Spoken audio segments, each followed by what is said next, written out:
Good evening and welcome to the Global Business Talk Show. It is always a pleasure for me to be here with you on a Monday morning to talk to you about what's going on in the community, who's doing what in the community. And today I have a special privilege. I get to share a conversation with a dear friend, Miss Marcia Barry Smith. She's a woman of distinction.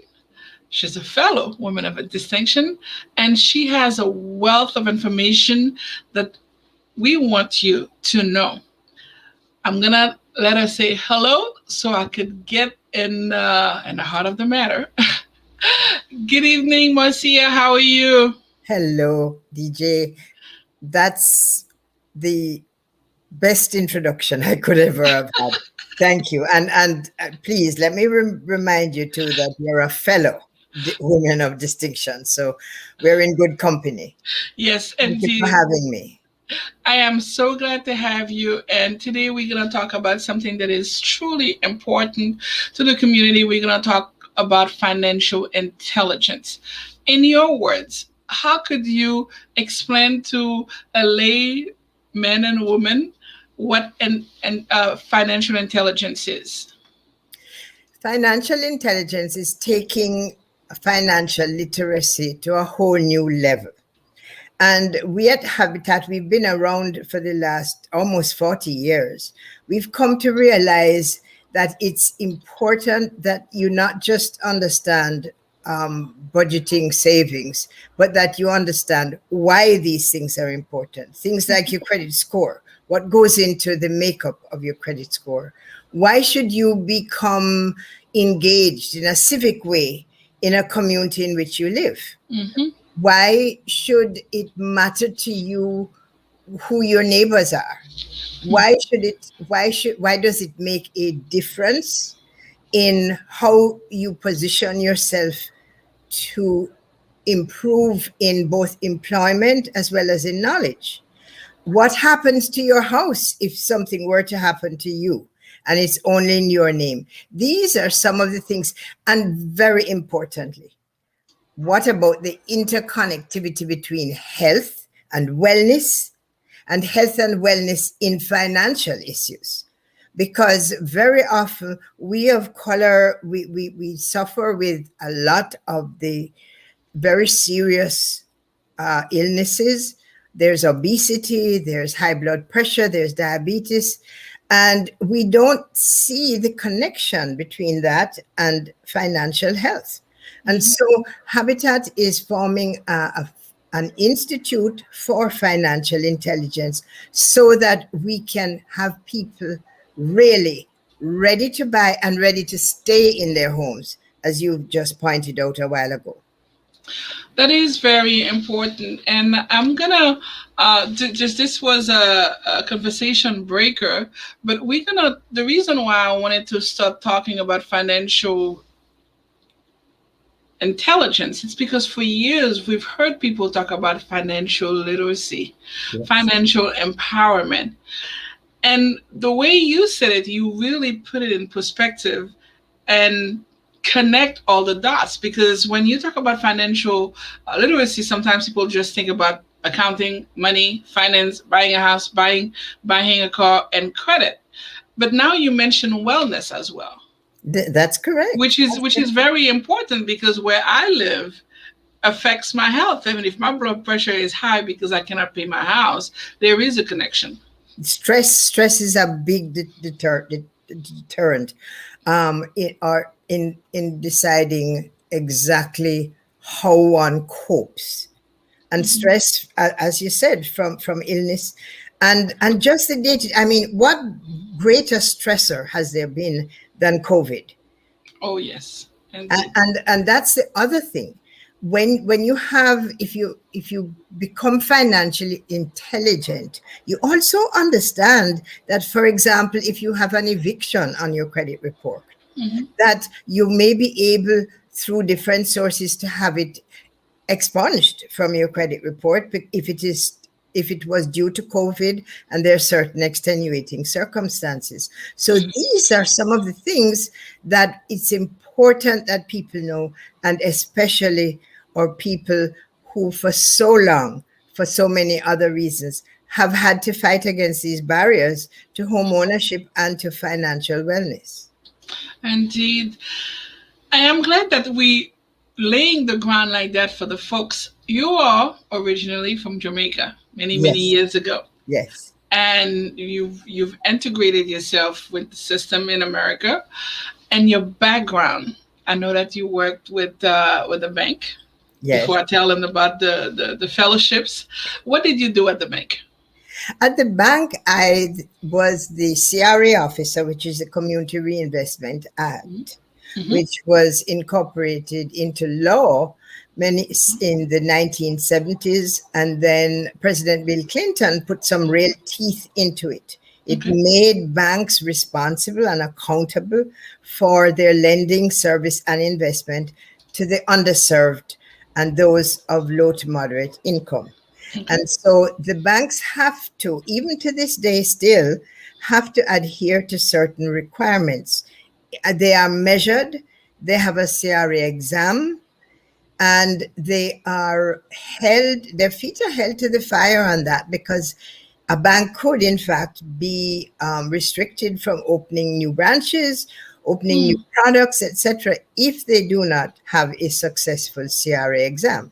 So Wow. that is what I did for former Bank Atlantic, which of Mm-hmm. course became BB&T. Okay. Okay. Yes, Very strong bank. And further, you also worked with the homeless, and I think a lot of people are aware of your leadership in conducting that program, and I'm really at awe to as to what you've done for the homeless. Can you tell us a little about the homelessness and how you helped? um, I didn't even, I lived in Broward for a good 10 years, I think, before I realized just how abysmal this problem was. But not only that it was abysmal, it was that, and to this day, people still don't recognize the fact that homelessness is not, it's not somebody that's a dropout or a drug addict, Mm-hmm. or several times I have met teachers who are homeless and going into schools each day and teaching people's children and then sleeping in their cars at night. So could we say that the homelessness is not what we would call, unfortunately, a junkie or somebody who has other issues, whether it's mental or physical? It could be somebody who's having a hard time for a certain period of time. That's correct. And you know something else too? Probably every one of us at some time or other have been technically homeless. Homeless, true. If you have had to crash on someone's couch for a week or two A because, month. or a month or more, if you've had to no fixed address for one reason or another, Mm-hmm. technically that's homelessness. And it is unfortunate, but here in Broward, people are one paycheck away That from was, homelessness, yes. one missed paycheck away from homelessness. So if you can imagine that, COVID on top of that Mm-hmm. situation. And so what I did was try to work more with those who had what we call situational homelessness, Mm-hmm. a job loss, a divorce, Mm-hmm. domestic violence, Yes. especially. So Mm-hmm. many women have had to flee. And this is why I say affordable housing is a feminist issue. Oh, okay. Because if a woman cannot afford to pay rent, she cannot afford to leave her abuser. That's right. And That's right. so all of these facets to homelessness Mm-hmm. are often overlooked, unfortunately. But when you get right down to it, it's something that can be addressed and over time that we can work with. I think you're referring possibly to the homeless to homeowner H2H Home Buyers Club that Yes. started years ago and which is still going on. There are six of them still in Dade, Broward, and Palm Beach. And this was to help those who had become totally um, totally dead inside and not necessarily homeless still, but where homelessness had had such an impact on them. Mm-hmm. So it was to create what you were talking about a while ago, to become what I prefer emboldened. Mm-hmm. Emboldened is a personal thing. You can look to help to empower someone. That comes from outside, but emboldenment comes from within. Mm-hmm. Yeah. So if I'm still trying to, because I'm trying to show that throughout your journey, you have done several times, and it's still tying up to what you are doing, which is the financial intelligence. So if I have a house right now and I'm living paycheck to paycheck, and I don't have the knowledge. I don't know that an organization such as yours exists. And I'm not sure if I lose my job, if my husband leaves me, if my son loses his job, that I could be, if I'm homeless, what do I do? Where would I turn to? If I don't have the capability to be able to foresee that when a problem like COVID happens, how do I manage to maintain my home to continue paying the mortgage? This all fits into financial intelligence. Is that right? That's correct.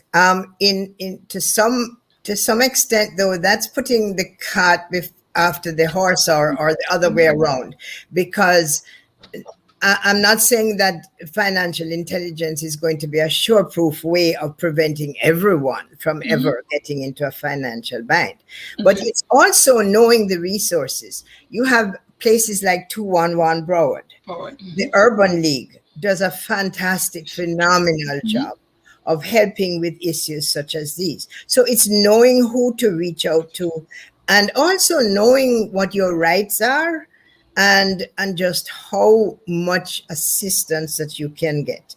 People suffering from COVID, hopefully we will have a program up that will help them to get back on their feet in all different types of ways. Yeah.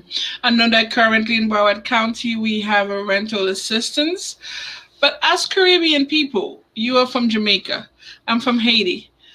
We have to be aware of the fact that we are proud people.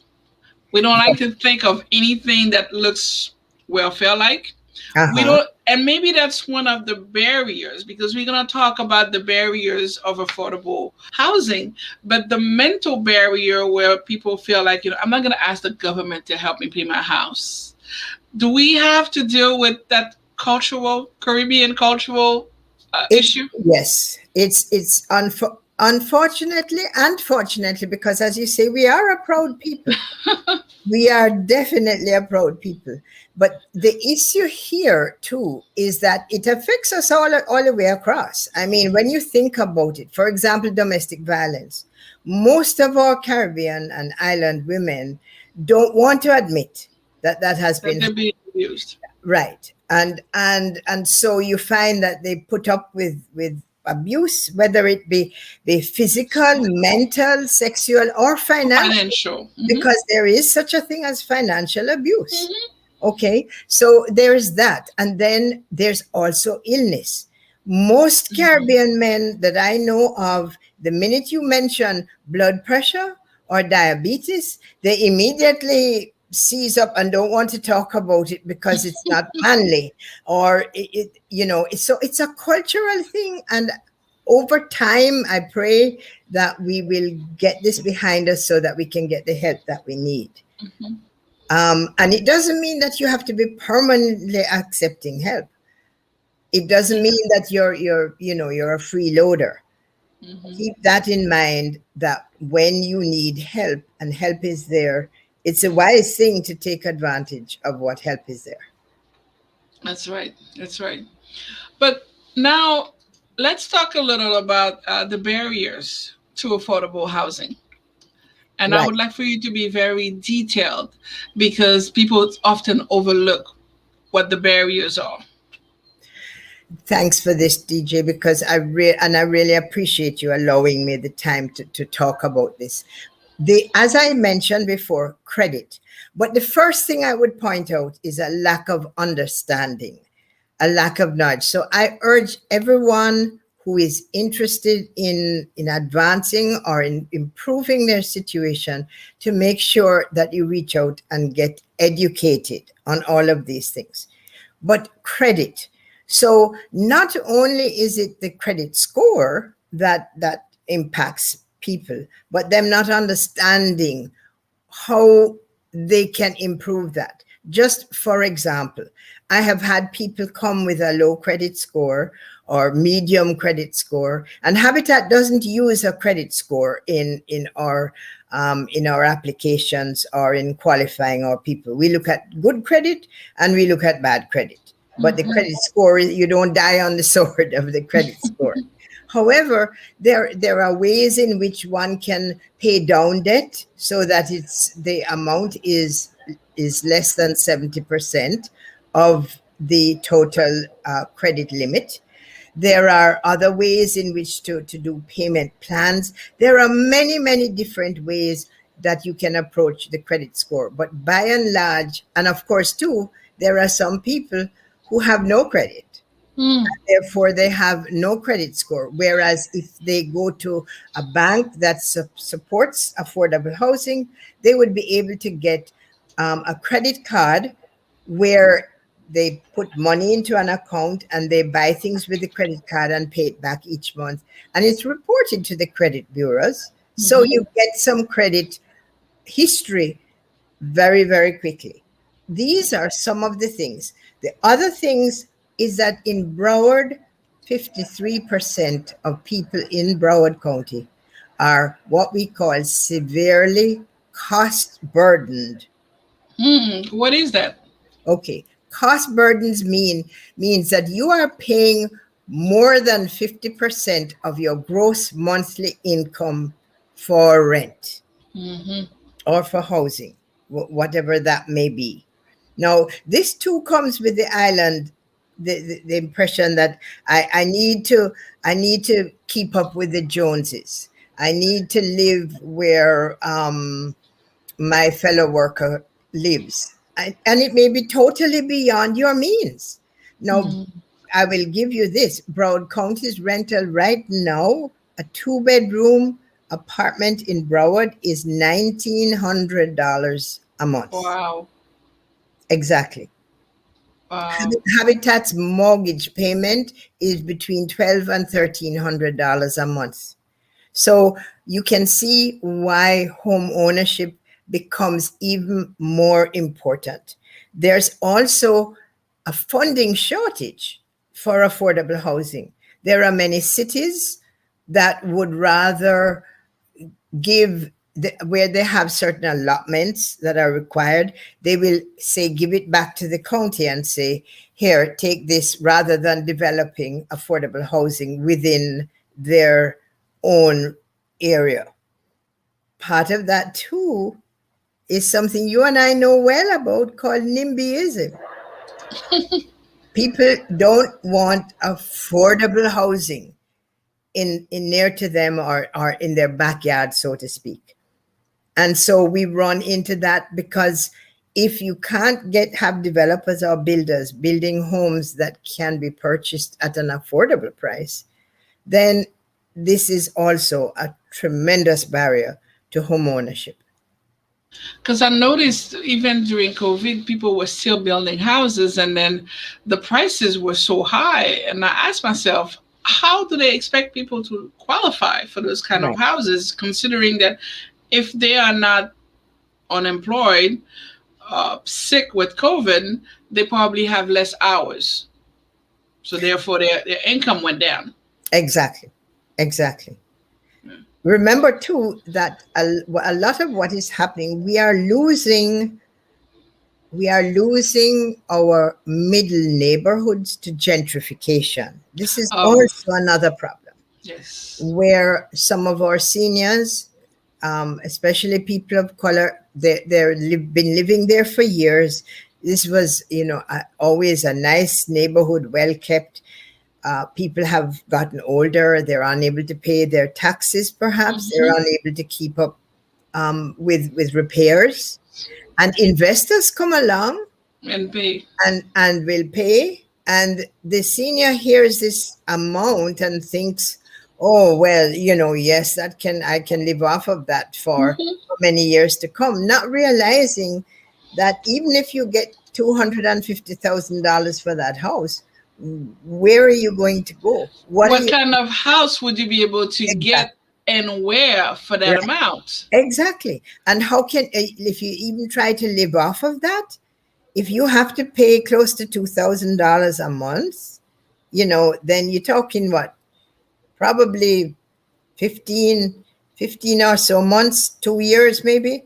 That's going to be very, very difficult. Very difficult. So these are some of the things that those of us in the affordable housing arena are fighting against. And Habitat, by building homes that are affordable, as I said, the monthly payment is like $1,300, and that includes principal, taxes, and insurance. Insurance. The Okay. Here is how Habitat homes remain feasible and affordable and sustainable. That's because for persons that we serve who earn up to 80% of the area median income, we do not charge interest. Ah, but for how long? For 30 years, if that's the Oh, mortgage time. this is a great gift. Exactly. And the homes that I was telling you about that we're building, we have 38 of them coming up over the next 18 to 24 months in Hmm. Pompano. These homes are going to be, we're right now, we have open enrollment on our website Hmm. that we're urging people to go to, because the qualification process is fairly lengthy. Hmm. When I say that, it's arduous. You have paperwork you have to get, and so forth. But if you can imagine buying a 4-bedroom home where you're paying $1,300 a month mortgage, and this becomes yours, you're not renting, you're not leasing, you're actually purchasing this home. Hmm. And so I am urging everyone who is listening, if it's not you, if you know someone who is interested in becoming a homeowner, Hmm. I urge them to go to our website. And should I specify that it's only for first time homeowners? Yes, it is. It's only Yes. for first time homeowners, and it's for persons who have never owned a home before. Miss Marcia, oftentimes people say, "Well, I don't know if I'm ready to buy a house. I don't know about my credit. I don't know about my down payment." I know that you're not a mortgage broker nor a realtor. Shouldn't you tell them apply and let us find out if you qualify or not? Well, first of all, let me just correct one thing there. I've been Mhm. in mortgages for a Oh, lot of years in the banking world, so I'm pretty savvy when it savvy. comes to that. Um, but that is, you took the words out of my mouth. I tell people, don't self decline. That's right. If you get what you think is a rejection, it may be just a redirection as to how to absolutely actually get there. Mhm. So don't decide for yourself. If you wait until you're ready, you'll never be ready. Ready? Yes, You that know, is correct. plans, go on there. And if for some reason there is something that's going to hinder you, we will let you know. And then in a very short time from now, we should be setting up our institute that will be helping people to make it into success. Miss Marcia, we're gonna take a quick break, and when we come back, I want to make the emphasis on the fact that earlier, as you were talking about the barrier, and I realized if we have so many barriers, I came here when I was 18. I know a lot of people who came when they were 30. So we came with our baggage, with our trauma, our ways of doing things in the island. How can we help our youngsters to understand financial intelligence? Because we need to start early, I think. I'm going to take a quick break because I think everybody should find out whether or not they're going to decide to get vaccinated or not so they could stay healthy and hopefully get a home. And we'll be right back. Thank you. Nous toutes les la vie tourner normal. Alors, tout se manche mizou et puis vacciner jodia. Pour plus d'informations, visitez getvaccinated.broward.org. Yes, we are encouraging people to find out more about the vaccine, to find out more if they want to take it. There is such a big hesitancy in the black and brown community when it comes to getting vaccinated. I make it a point not to tell people to get vaccinated, but I want to reiterate that you know your body. You know why you should or should not take it. Certain people say it's because it gives them a sort of a calmness, when they feel like, I'm taking it, so then I'm still going to take my precaution, I'm still going to wear my mask, but at least I have a peace of mind. Certain people believe in a theory of conspiracy. When I smile because of the fact that I said when I came to this country, they required that I take so many vaccines. I did not fuss about it. As I went to college, they required even more. And I think also us as black and brown people, we don't follow up because most of the vaccine that we take, we're supposed to take it every 10 years, a booster or something. And Mhm. usually we don't take it because of access to healthcare. We forget. Yes. So, that being said, let's go back to this wonderful conversation that we were talking about home ownership. We're talking about about the Habitat for Humanity. We have, I would say, a guru. And she corrected me as I was trying to slide that thing about the mortgage. She wants to remind me how experienced she is. And indeed she is, because that's the reason why she has been honored so many times. So many times they were able to honor Miss Marcia for all the work that she has done. She is highly regarded as an expert in community development. And I'm not talking about South Florida. I'm talking about throughout the nation. She had received an Economic Opportunity Award from Broward County chapter of the United Nations Association of the United States of America. That's the UNA-USA. Miss Marcia, Broward County loves you, and I have a special, special place in my heart for you. And I really want to thank you from the bottom of my heart for coming and explaining to our folks how important it is, because I think that you understand the bulk of the matter. Coming from a Caribbean country, being from the banking side, helping the homeless, you are able to talk to them and understand what makes them want to do better from homelessness to home ownership.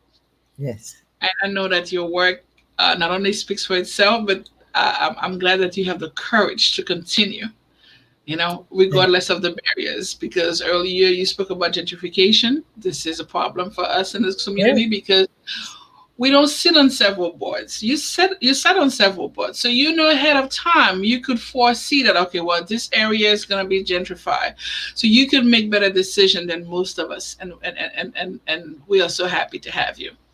Well, I am truly honored, both me and Habitat Broward, to be included in what I consider a high level show. You You're personally, as well as all that you do, because I think you are probably one of the most courageous women I know. oh, And thank I you. thank you for that. But you know what? I heard somebody say something recently, and I think that I will really adopt it. If people in my community could see what I do, it's because of people like you who inspire me to do more.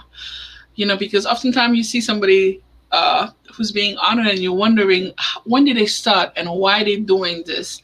And to see women like you, women from the Caribbean, and Caribbean Heritage Month is coming, who had fought so many years to make sure that we have a place at the table, that as you were saying earlier, housing is a feminist issue. And I never thought about it like that, because who runs the house? Mm-hmm. We do. Mm-hmm. So it should be very important for us not only to have the house, but to have a sustainable way of being in a house.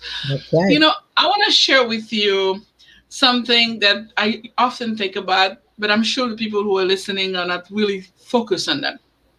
So I grew up in Haiti and I left when I was 18. Trust me when I tell you that the house that I grew up in, if I go back to Haiti today, it's the same house. So I know my neighbors. We're talking about, well, I'm 50 years old. So we're talking about almost 40 years that we've been in this neighborhood. And people do not realize the importance of that. But it always breaks my heart when I think about my time in the United States and how many times I've moved. Mhm. And when my son was growing, I was thinking, I'm a bad mother for not giving them the stability that I've had. Because every time you change home, you change neighborhood, it True. affects Yes. your mental, it affects your wellness, it affects your health. So being able to say, okay, well, we've lived in this house forever. This is our legacy. This is our heritage. This is our patrimoine. This is something that I think, as a Caribbean woman, you would think that this is something that should make a woman proud. You Yes. know, it's Yes. not And about, I like you were was a saying. single mom. I was a single mom for years. And as a single mom, I bought my first home. And Mhm. it wasn't my dream home. Wasn't my dream home. Friends of mine wondered, well, why are you buying there and not over there for You ten should be thousand moving with the dollars? judges. Yes. And it was like, I know I can afford this, and it's the same school district. So guess what? I'm going to buy what I can afford. And eventually I turned into a landlady. I rented that out and I bought another place That's right. that was even better. So that's why I say this to people: start now. Begin to build not just the dream but the reality. Mhm. I was speaking to one of my mentees recently, and I said to him, as a young black man, that real estate is the real wealth. So, as we were talking about the barriers, how do you talk to the younger folks, the kids? How can we educate them or help them understand the financial intelligence? We need to start from the time that they can write their name. Hmm. And we need to let them understand that the corner of where we live, whether it be the corner of the house, of the apartment, that's earth, that's real. Mm-hmm. And their dream and the goal should be to own that piece of corner of your house. Mm-hmm. So we need to have them also understand money and the practical use of money. I Mm-hmm. remember my kids wanting some expensive sneaker, and I sat down and showed them how many hours, based on my hourly pay, I would have to work to buy that pair of sneakers. And it was like a light bulb went on them. I said, well, mommy could leave you on a Saturday and go and work 5 hours so as to buy you these. Would you? So it's the practical things, but Mm-hmm. it's also letting them know the same way that our current vice president has said that she some little girl somewhere, by seeing her up there, will know that one day she too can be Could be a the. vice Mm-hmm. president. It's the same way. We have to begin to tell them, you can do this. We That's right. can live in a home of our own. Have them understand things like stopping at Burger King every day, or fast food. Mm-hmm. Let them understand that every time mom has to, or dad has to pull out that ATM card, it costs. Yeah, And mom and dad, you need to remember too that that burger may cost you $35 more because there's not enough money in your account after you've stopped at the drive-through and bought food. and not We to be and not to be bashful, that burger is gonna cost you along the way when it comes to your health. So that we too. could count that. That too. Exactly. That too. And it has been said that housing is a vaccine.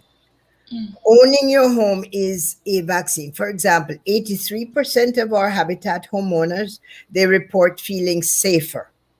Mm. 74% feeling better overall in family health. Okay. And we get to the piece you just asked me about, generational wealth. Mm-hmm. Net worth of our habitat homeowners is 44 times greater than that of renters. Wow, those are some great statistics that you are sharing. Exactly. And these are the things that once you begin to recognize financial intelligence as being just as important as that high school certificate, your GED or whatever it is. These are the things that you begin to understand and begin to work towards. That is very interesting.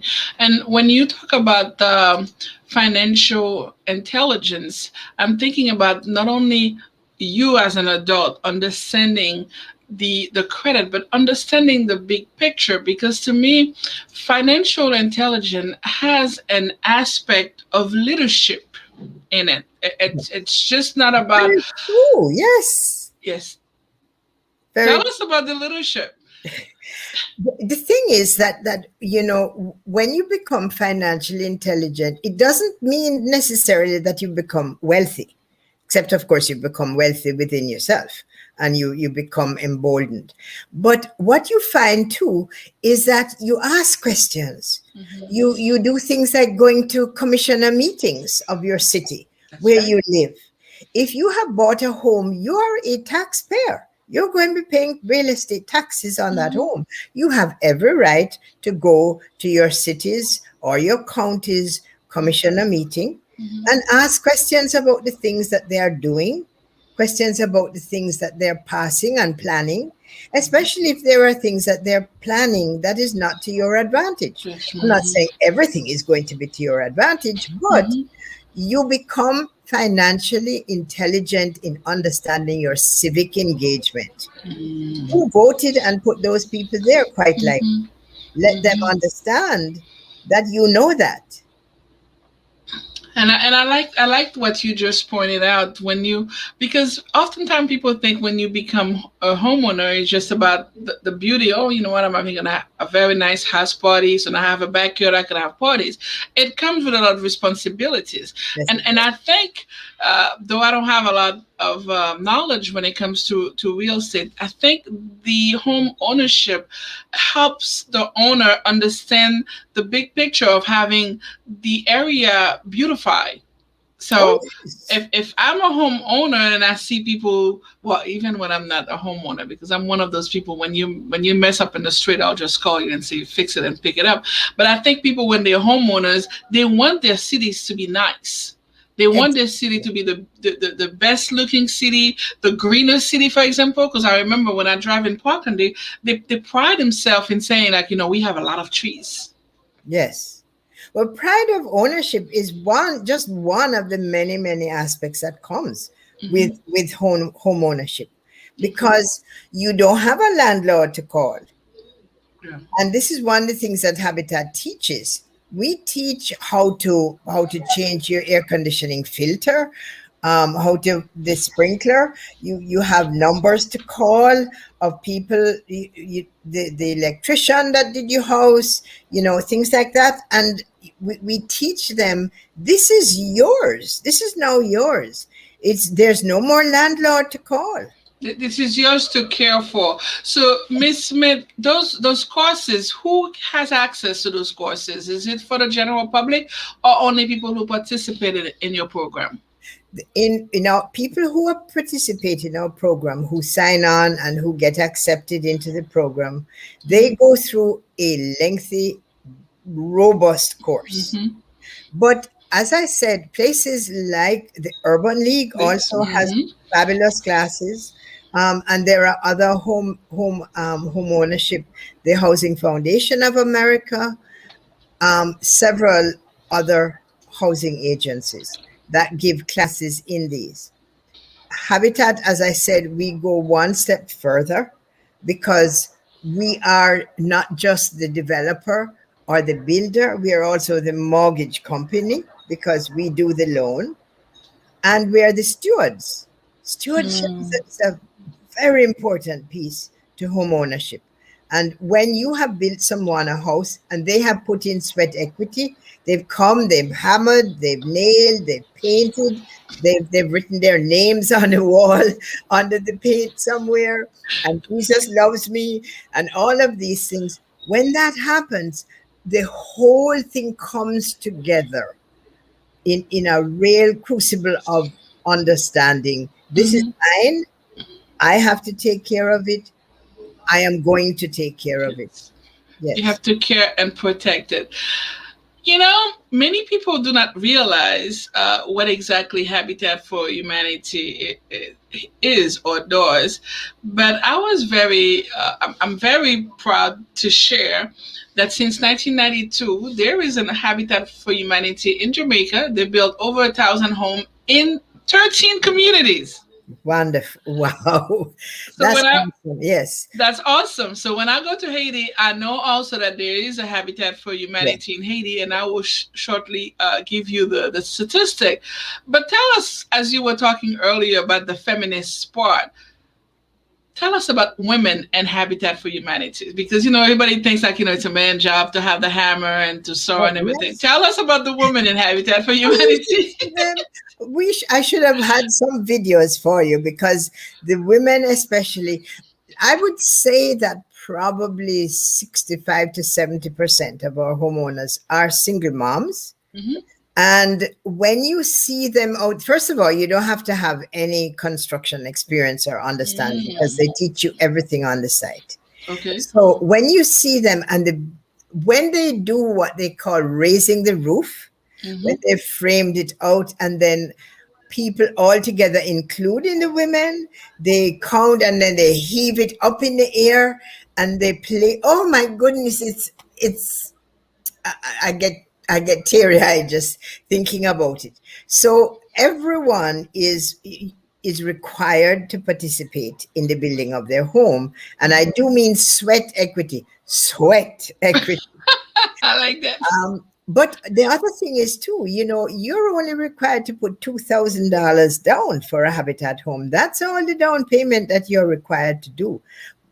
The Wow. 300 sweat equity hours are considered part of your down payment.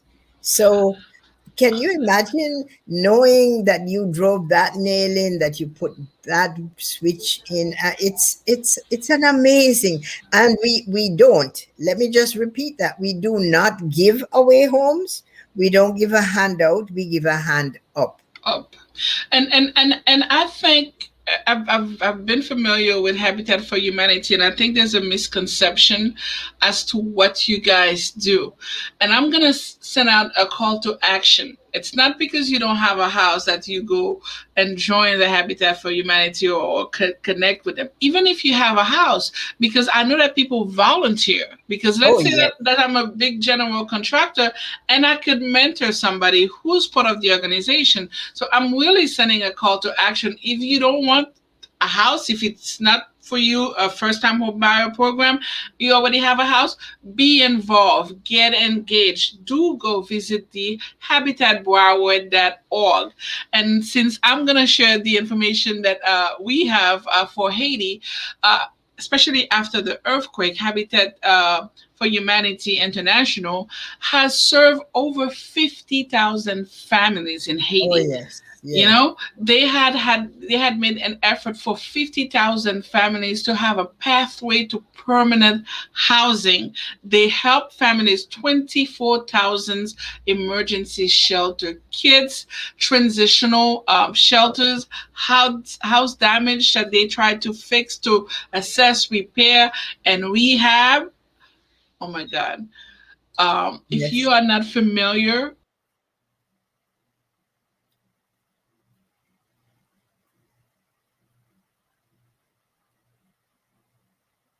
go and be a part of it, be involved in it.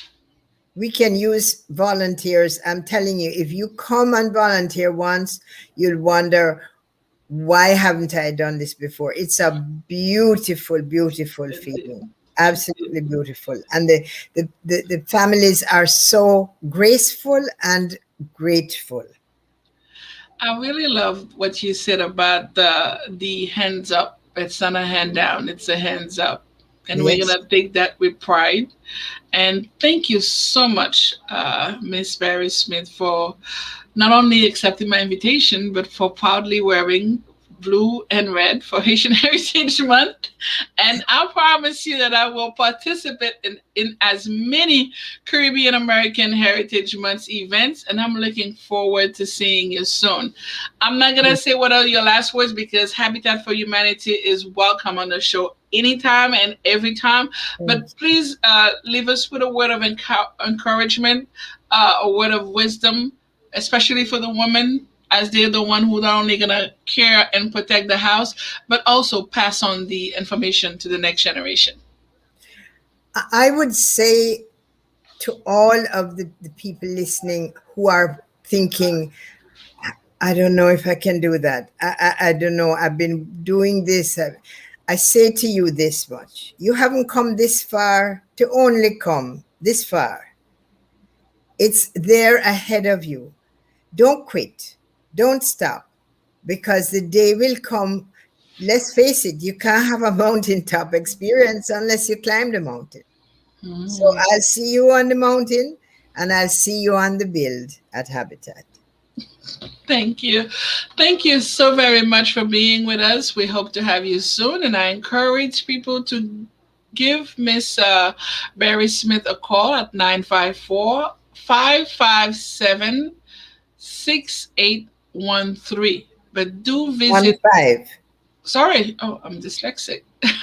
954-557-6815, and do visit habitatbroward.org. Habitatbroward.org. You can make a difference. Thank you so much. Until next week, Thank you. Thank you, and namaste. namaste.